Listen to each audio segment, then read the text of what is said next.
Akash first cinema అంటే మంచి రామ్ కాము, హీరోయిన్ తో రొమాన్స్, మంచి 4-5 డ్యూయట్లు ఉంటాయి. మిమ్మల్ని తీసుకెళ్ళాము కండోమ్లు అమ్మటం, కండోమ్లు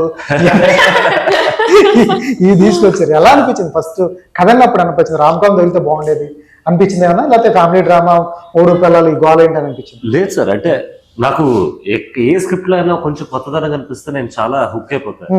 కొత్తదనం అది ఏ యాంగిల్ అయినా ఉండొచ్చు. ఫర్ ఎగ్జాంపుల్ మనం హిందీలో ప్యాడ్మ్యాన్ లాంటి మూవీస్ చూస్తున్నాం, కానీ తెలుగులో వచ్చినా కూడా చాలా తక్కువ చూస్తున్నాం. అంటే సోషల్ మెసేజ్ తో పాటు ఒక ఎంటర్టైనింగ్ వేలో అలా చెప్పే మూవీస్ మనం తెలుగులో చాలా తక్కువ చూసామని ఆ రీజన్ మీద చాలా ఎక్సైట్మెంట్ వచ్చింది. ఓకే, ఏదో కొత్తగా ఉంది స్క్రిప్ట్. అండ్ అఫ్ కోర్స్ ఇప్పుడు సెక్స్ కాండమ్స్ అనేది ఇంకా మనం ఎక్కువ ఓపెన్ గా కొన్ని టాపిక్స్, కానీ ఐ ఫెల్ట్ ఈ ఫిల్మ్ ఇండస్ట్రీ ఈ స్టేజ్ లో ఇప్పుడు మనం ఇంకా ఎక్స్పోజ్ అవుతున్నాం, మోడర్న్ గా ఇంకొంచెం ప్రోగ్రెసివ్ ఉన్నాం కాబట్టి I think for every age group, అంటే నా ఏజ్ గ్రూప్, నాకంటే పెద్దోళ్ళు, చిన్నోళ్ళు, అందరికీ ఒక అవేర్నెస్ తో పాటు ఒక ఇంపార్టెన్స్ తో పాటు ఎంటర్టైన్మెంట్ కూడా వచ్చే అవకాశం ఉంది ఈ స్క్రిప్ట్ లో. సో ఇది చూసిన తర్వాత చాలా వాల్యూ కనిపించింది నాకు.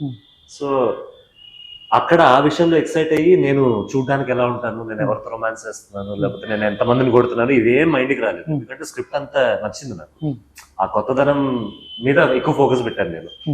ఎందుకంటే అఫ్ కోర్స్ నాకు కూడా ఫ్యూచర్ లో నేను స్టైలిష్ గా కనపడే రోల్ కావాలి అనుకుంటాను నేను కూడా. బట్ ఎప్పుడు నేను లాంచ్ నాకు యాక్షన్ లో లాంచ్ అవ్వాలి, లేకపోతే రామ్ కామ్ లో లాంచ్ అవ్వాలి, ఇది ఎప్పుడు అనుకోలేదు సార్.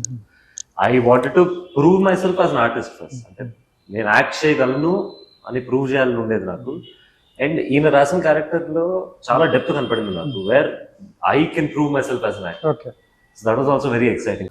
ఏమన్నా అన్కంఫర్టబుల్ గా ఫీల్ అయ్యారా భావన మీరు ఈ స్టోరీ చెప్తున్నప్పుడు కానీ, కండోమ్స్ గురించి చెప్తున్నప్పుడు? లేదండి, ఊర్లో వాళ్ళకి తెలియదు, మీరు ఊర్లో షూట్ చేస్తారు, అక్కడ ఏమన్నా అన్కంఫర్ట్ గా ఫీల్ అయ్యారా? Not at all. స్టోరీ చెప్తున్నప్పుడు actually this is a movie about HIV, not denying it, కానీ సోషల్ మెసేజ్ ఉంది, కానీ there is a lot of emotion and drama, family అంటే importance of family and love stories ఉన్నాయి, and comedy ఉంది తనికల బర్ని గారిది. So నాకు అవన్నీ కనిపించాయి, కానీ అండ్ సోషల్ ఇష్యూ ఉంది, but everything else dominated it for me. So మంచి story with a social message, main social message కాదు అని ఐ ఫెల్ట్ ఇట్.